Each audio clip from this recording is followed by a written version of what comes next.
Sahih al-Bukhari, le volume numéro 1, au hadith numéro 114.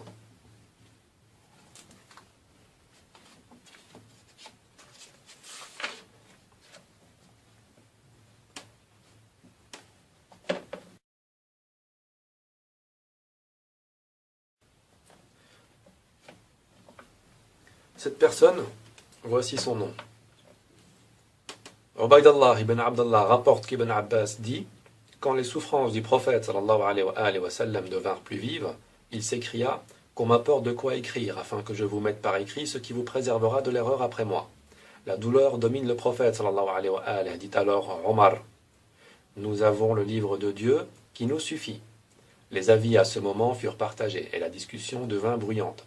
Retirez-vous, laissez-moi, reprit alors le prophète sallallahu alayhi wa sallam. Il ne convient pas qu'on se dispute en ma présence. Puis Ibn Abbas sortit en disant: c'était mal, aussi mal que possible de faire obstacle à l'envoyé de Dieu sallallahu alayhi wa sallam quand il désirait écrire.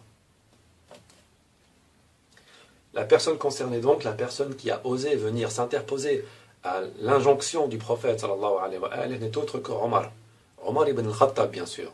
Ce n'est pas un autre Omar. Comment ça? Qu'est-ce que vous dites? Le deuxième calife a osé s'interposer au prophète sallallahu alayhi wa sallam? Oui, il l'a fait, c'est écrit. Comment? Pourquoi? Pour quelle raison? Nous allons le voir un peu plus loin. Avant de rentrer dans l'analyse profonde de ce hadith, de ces hadiths, nous allons continuer avec les narrations qui existent encore à ce propos, comme celle par exemple que nous pouvons trouver dans le Sahih Muslim, au hadith 4232.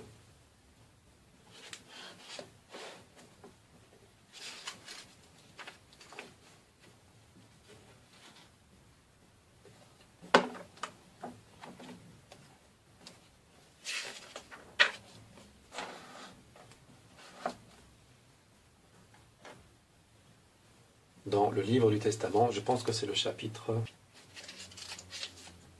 Voilà, le livre du Testament, au hadith numéro, c'est le chapitre numéro 25, au hadith numéro 4232 donc. Ibn Abbas s'exclama: le jeudi. Et qu'est-ce que le jeudi? Puis il pleura au point de mouiller les cailloux avec ses larmes. Je demandai: ô Ibn Abbas, qu'est-ce que le jeudi?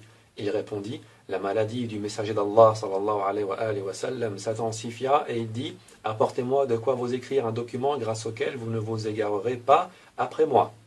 Mais ils se disputèrent. Or la dispute ne convient pas en présence d'un prophète. Ils s'exclamèrent: que lui arrive-t-il? Divague-t-il? Demandez-lui de s'expliquer. Le prophète sallallahu alayhi wa sallam dit: laissez-moi, ma situation est meilleure que la vôtre. Je vous recommande 3 choses. Expulser les polythéistes de la péninsule arabique, une chose. Offrez des cadeaux aux délégations comme je le faisais, 2 choses. Et puis 3 petits points. Et ensuite, ce qu'on peut voir, Ibn Jubayr dit: Ibn Abbas se tut par rapport à la 3e, ou bien il la mentionna, mais on me la fit oublier. Le hadith numéro 4233. Toujours par Ibn Abbas, il dit: le jeudi. Et qu'est-ce que le jeudi? Puis ses larmes se mirent à couler, tant et si bien qu'elles m'apparurent comme des perles tressées sur ses joues. Il continua: le messager d'Allah sallallahu alayhi wa sallam ordonna: apportez-moi l'omoplate et l'encrier, ou la tablette et l'encrier, afin que je vous rédige un document grâce auquel jamais vous ne vous égarerez. Ils dirent: le messager d'Allah sallallahu alayhi wa sallam divague. Le hadith suivant: quand le messager d'Allah sallallahu alayhi wa sallam fut à l'agonie, il y avait des hommes dans la maison, notamment Omar ibn al-Khattab. Le prophète sallallahu alayhi wa sallam dit: venez que je vous écrive un document grâce auquel vous ne vous égarerez pas. Omar déclara: le messager d'Allah sallallahu alayhi wa sallam est dominé par la douleur. Vous avez le Coran et le livre d'Allah nous suffit. Les hommes présents dans la maison divergèrent et se disputèrent.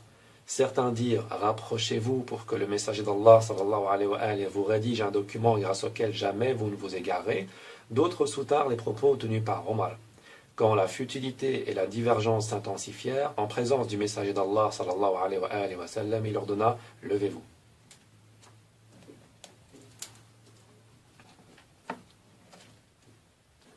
Donc le prophète sallallahu alayhi wa sallam a dit: venez que je vous écrive un document grâce auquel vous ne vous égarerez pas, ressemble étrangement à la narration que nous pouvons retrouver dans le Tafsir Ibn Kathir ici, toujours même édition, même volume que je montrais auparavant, où pour le tafsir de la sourate 42, la concertation, au verset numéro 23, il est aussi rapporté qu'il a dit « Ô gens, je laisse parmi vous ce à quoi, si vous tenez, vous ne serez jamais égarés, le livre de Dieu et ma famille, la famille de ma maison.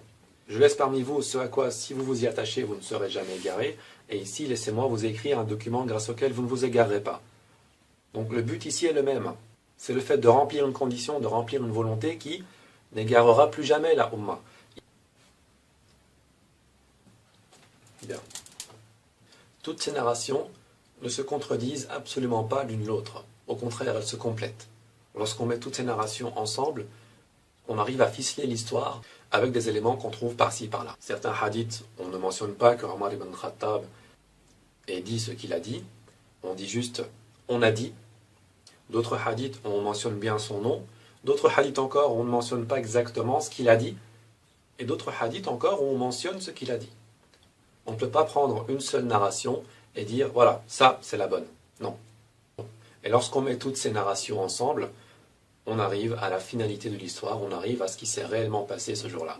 Et encore, nous n'avons pas toutes les informations. Il en manque très certainement. Comme nous voyons par exemple la troisième recommandation qui a soi-disant été oubliée par Ibn Abbas. Donc, premier point, laissez-moi vous écrire quelque chose qui ne va jamais vous égarer. Le prophète sallallahu alayhi wa sallam vous demande de venir lui écrire quelque chose ou de lui donner un support pour qu'on écrive ou pour qu'il écrive quelque chose grâce à laquelle vous n'allez jamais vous égarer.